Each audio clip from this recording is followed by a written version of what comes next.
اعوذ باللہ من الشیطان الرجیم بسم اللہ الرحمن الرحیم وقد نزل علیکم فی الکتاب، اور یقیناً اللہ نے تم پر کتاب میں یہ حکم نازل فرمایا، ان اذا سمعتم آیات اللہ، کہ جب تم سنو کہ اللہ کی آیات کا یکفر بہا، انکار کیا جا رہا ہے، ویستہزأ بہا، اور ان کا مذاق اڑایا جا رہا ہے، فلا تقعدوا معہم، تو ان مذاق اڑانے والوں کے ساتھ مت بیٹھو۔ یہ بتایا جا رہا ہے کہ تم پر کتاب میں حکم نازل فرمایا اللہ نے، وہ حکم کہاں ہے؟ ہم پڑھیں گے سورہ انعام آیت 68 میں، سورہ انعام آیت نمبر 68 میں یہ حکم مکی صورت میں پہلے آ چکا۔ کیا کہ دیکھو جب تم سنو، ان اذا سمعتم آیات اللہ یکفر بہا ویستہزأ بہا، کہ جب تم سنو کہ اللہ کی آیات کا انکار کیا جا رہا ہے اور ان کا مذاق اڑایا جا رہا ہے، فلا تقعدوا معہم، تو ان مذاق اڑانے والوں کے ساتھ مت بیٹھو، حتی یخوضوا فی حدیث غیرہ، یہاں تک کہ وہ کسی دوسری بات میں مشغول ہو جائیں، انکم اذا مثلہم، ورنہ تم بھی انہی جیسے ہو جاؤ گے۔ اللہ کی آیات کا انکار تو کفر ہے، اللہ کی آیات کا مذاق اڑانا یہ اللہ کی غضب کو دعوت دینے والی بات ہے۔ اس کے ذیل میں مزید کیا ہے؟ جہاں گناہ کے کام ہو ایسی محفلوں میں تو مسلمان بندہ نہیں بیٹھ سکتا۔ جہاں شریعت کے احکامات توڑے جاتے ہوں وہاں پہ مسلمان کو نہیں بیٹھنا چاہیے۔ اگر تم بیٹھے رہے تم ان جیسے ہی ہو جاؤ گے، ان کی حرکتوں کے نتائج تم پر بھی اثر انداز ہوں گے اور تم ان جیسے ہو جاؤ گے۔ استغفر اللہ، ان اللہ جامع المنافقین والکافرین فی جہنم جمیعا، بے شک اللہ منافق اور کافروں کو جہنم میں ایک ساتھ جمع کرنے والا ہے۔ دنیا میں کلمہ گو مانا جاتا ہے منافق کو، لیکن کل منافق اور کفار کا ٹھکانہ کدھر ہے؟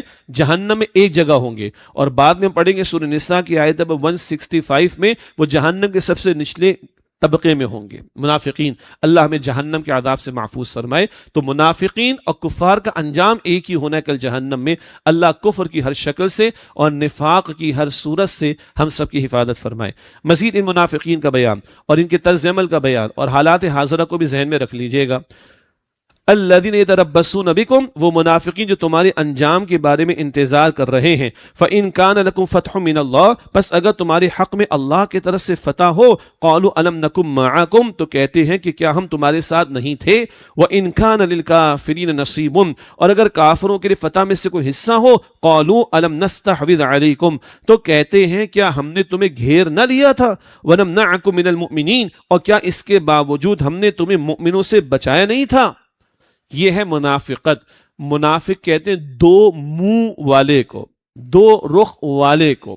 نفق عربی میں کہتے ہیں سرنگ کو، نفق سرنگ کو کہتے ہیں نا، ایک طرف سے بندہ داخل ہوتا ہے اور دوسری طرف سے نکل جاتا ہے۔ بہرحال تو منافق دو منہ والا، ادھر بھی بنا کر رکھتا ہے اور ادھر بھی بنا کر رکھتا ہے۔ مسلمان بھی ہم رہے، ہمیں مسلمانوں کے درمیان میں مفادات ملے، کافروں سے بھی بنا کر رکھنی ہے تاکہ وہاں بھی ہمارے معاملات سیٹل رہیں۔ اگر ہم کبھی جائیں تو ہماری جائیدادیں وہاں پر ہوں، اور اگر کبھی ہارڈ ٹائمز آ جائیں تو وہ ہمیں بلوا لیں اپنے یہاں، سیٹل کروا لیں اپنے یہاں۔ یہ آج کی اصطلاحات کو ذہن میں رکھیے۔ یہ منافقین کا معاملہ کیا ہے؟ انتظار میں ہے۔ کیا اگر مسلمانوں تمہیں فتح مل جائے تو کہیں گے دیکھو ہم تو تمہارے ساتھ، لاؤ ہمارے حصہ نکالو بھائی، ہمارے حصہ نکالو، مال غنیمت اینڈ سو آن۔ اور اگر کافروں کو فتح مل جائے تو کہتے دیکھو کافروں، ہم نے تمہیں گھیر لیا، تم تھے مسلمانوں کے ساتھ لیکن ہم نے بچا لیا بھائی، تمہاری بچت ہو گئی، لاؤ ہمارا حصہ نکالو۔ یہ حصے والے، یہ دنیا کا حصہ پانے والے یا دنیا کا حصہ حاصل کرنے والے، یہ مفاد پرست ہیں، نہ یہ ان کے ہیں نہ ان کے ہیں، یہ اپنے مفادات کے غلام ہے۔ فرمایا فاللہ یحکم بینکم یوم القیامہ، بس اللہ تمہارے درمیان قیامت کے دن فیصلہ فرمائے گا۔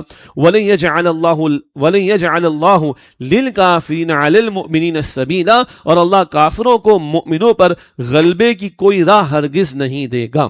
اس آیت کے اس حصے کو تھوڑا سمجھنا ہوگا۔ اللہ کافروں کو مؤمنوں پر غلبے کی کوئی راہ ہرگز نہیں دے گا۔ دو اعتبارات سے بات سمجھنی ہے، ایک ہے مسئلہ نظری فکری طور پر، اور ایک مسئلہ عملی۔ نظری طور پر، عقلی طور پر، دلائل کے میدان میں اسلام از دا بیسٹ، کوئی شک نہیں۔ اور آئیے ڈیبیٹ کے میدان کھلے، کلام کیا جا سکتا ہے۔ اور ایک بہت بڑا جو گوشہ ہے وہ یہ ہے، جتنے ریورٹڈ مسلمز ہیں جو اسلام قبول کر رہے ہیں، غیر مسلم، ان کی زندگیوں کا مطالعہ کریں، ان کے کامنٹس کو پڑھیں، اسلام کی بیوٹی ہمارے سامنے آ جاتی، اسلام کی خوبصورتی ہمارے سامنے آتی۔ نظری طور پر، فکری طور پر، دلائل کے میدان میں اسلام از دا بیسٹ، لیکن عمل کے میدان میں اسلام کے ماننے والے کدھر ہیں؟ انہیں ثبوت پیش کرنا ہے نا، اسلام از دا بیسٹ۔ اور دنیا کے سامنے ماڈل پیش کرنا ہے، آؤ دیکھو یہ ہے اسلام۔ قائد اعظم کا ویژن تو یہی تھا، دنیا کے سامنے ماڈل پیش کرنا ہے ہم نے۔ اقبال کے سامنے تو یہی تھا کہ جو ملوکیت کے دور میں اسلام کے مقدس چہرے پر پردے پڑ گئے، ان پردوں کو ہٹا کر اسلام کی روشن تصویر دنیا کے سامنے ہم پریزنٹ کریں گے۔ آسماں ہوگا سحر کے نور سے آئی نہ پوش، اور ظلمت رات کی سیما پا ہو جائے گی، پھر دلوں کو یاد آ جائے گا پیغام سجود، پھر جبھی خاک حرم سے آشنا ہو جائے گی۔ آنکھ جو کچھ دیکھتی ہے لب پہ آ سکتا نہیں، محو حیرت ہو کہ دنیا کیا سے کیا ہو جائے گی۔ شب گریزہ ہوگی آخر جلوے خورشید سے، یہ چمن معمور ہوگا نغمہ توحید سے۔ یہ اقبال تھا، یہ قائد اعظم کا ویژن تھا۔ لیکن کدھر کوئی ایک ملک دکھا سکتے ہیں ہم، کوئی ایک ملک بتا سکتے ہیں مسلمانوں کا کہ دنیا کو بتائیں کہ آؤ دیکھو یہ اسلام کی صحیح تصویر ہے؟ نو۔ تو عمل کے میدان میں تو ہماری کوتاہی ہے نا، نہ عمل کر رہے ہیں نہ دنیا کے سامنے پریزنٹ کر رہے ہیں۔ اللہ تو کہہ رہا ہے وَلَن يَجْعَلَ اللَّهُ لِلْكَافِرِينَ عَلَى الْمُؤْمِنِينَ سَبِيلًا، اللہ کافروں کو مؤمنوں پر غلبے کی کوئی راہ ہرگز نہیں دے گا۔ تو فکری نظری اعتبار سے اسلام غالب ہے، لیکن عملی اعتبار سے اسلام کے ماننے والے ثبوت پیش نہیں کرے تو مغلوبیت ہے۔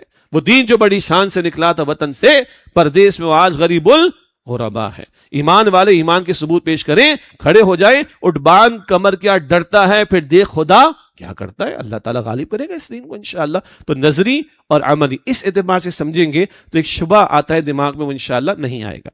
وآخر دعوانا ان الحمد للہ رب العالمین، والسلام علیکم ورحمۃ اللہ وبرکاتہ۔